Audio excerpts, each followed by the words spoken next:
यानी सबके ऊपर कुल का मालिक वो पूर्ण परमात्मा।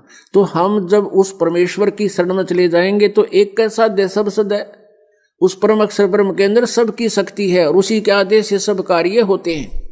तो हम वो परमात्मा जो है, वो परम अक्षर ब्रह्म जो है, वो हमारे पाप भी नाश करता है, हमारी आयु भी बढ़ा देता है, हमारे दुखों का निवारण भी करता है और हमें मोक्ष भी देता है और उस स्थान पर हमें ले जाता है जहाँ जाने के बाद फिर कभी जन्म मृत्यु नहीं होता।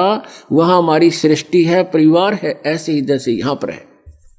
और ये परिवार तो एक दिन सबका जाएगा, स्वयं भी मरेंगे, कोई यहाँ रहा ना रहे। तो ये तो एक हमारा अस्थायी जुगाड़ है और धोखा देकर बैठा रखे। अब यहाँ हम सब ने मान रखा ये मेरा बेटा है या मेरी बेटी, ये मेरी कार, ये मेरी कोठी, और एक सेकंड में मृत्यु हो जा, क्या है आपका? ये धोखा अपने आपके साथ। और लेकिन वहाँ जाने के बाद फिर आपका परिवार होगा और सभी बहुत अच्छे स्वभाव के होंगे, देव पद पर होंगे और किसी की कभी मृत्यु ना बुढ़ापा कुछ नहीं होगा। तो वो है परिवार जो कदे भी ना मरे और वहाँ किसी चीज़ का भाव नहीं। सारा दिन यहाँ तक माया की खातिर पागल कुत्ते की तरह जीव भटकता रहता है, फिर भी पूरा ना पटता। और वहाँ बड़े भंडार भगवान के सदाबहार वृक्ष हैं। वहाँ निष्कर्म में जो है वहाँ मोक्ष प्राप्त होता है, बिना काम करे वहाँ मिलता है आपको, या बिना करे प्रधानमंत्री भी नहीं खा सकता। तो अब हमने ये सोचना है कि हमने करना क्या चाहिए और कौन से भगवान की शरण ग्रहण के, ताकि हमारे को लाभ मिले। जो जाकी शरणा बसे ताको ताकि लाज। हम परमेश्वर की शरण माएंगे तो उसको हमारी लज्जा होगी, वो हमें ऐसे छूट दे देगा जैसे अन्य अधिकारी देते हैं, लेकिन उनकी छूट सीमित है और ये असीमित है। तो पुण्यात्माओं, इसमें आपने इस कथा में, काकभूषण वाली कथा में एक विशेष बात नोट करने की है कि इष्ट जो है वो गुरु को अपने से भी अधिक महत्व देता है। यही परमात्मा कहते हैं, यदि तूने मेरी शरण में रहना है तो मेरे रिप्रेजेंटेटिव को, मेरे उस कृपा पात्र संत को तू मेरा ही रूप समझना। मम संत मुझे जान मेरा ही स्वरूपम।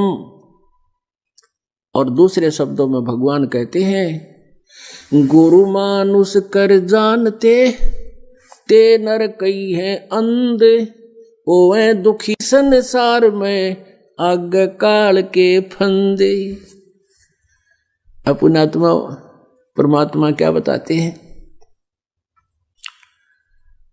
सतगुरु के उपदेश का लाया एक विचार, जय सतगुरु मिलते नहीं हम जाते नरक द्वार। नरक द्वार में दूत सब करते खेचा ताण, उनसे कभू ना छूटता फिर फिरता चारों खाने। चार खानी में भ्रमता कभू न लगता पार, सो फेरा सब मिट गया मारे सतगुरु के उपकार।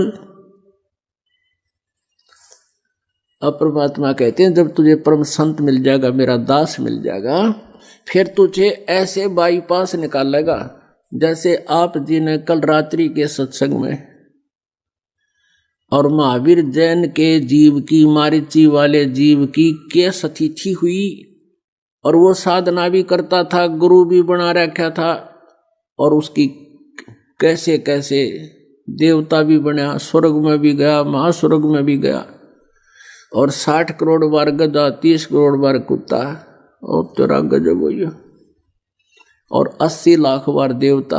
बता, 80 लाख कहते 1 करोड़ बार देवता बन गया, एक गधा बना बतेरा, बस सारे काम ठीक हो जाए उसके। परमात्मा कहते हैं, जो पूर्ण संत मेरा तुझे मिलेगा वो तुझे इतने दुखों से बाईपास निकालेगा। सतगुरु के उपदेश का लाया एक विचार, जय सतगुरु मिलते नहीं हम जाते नरक द्वार। नरक में भी जाते, 84 लाख योनिया में भटकते।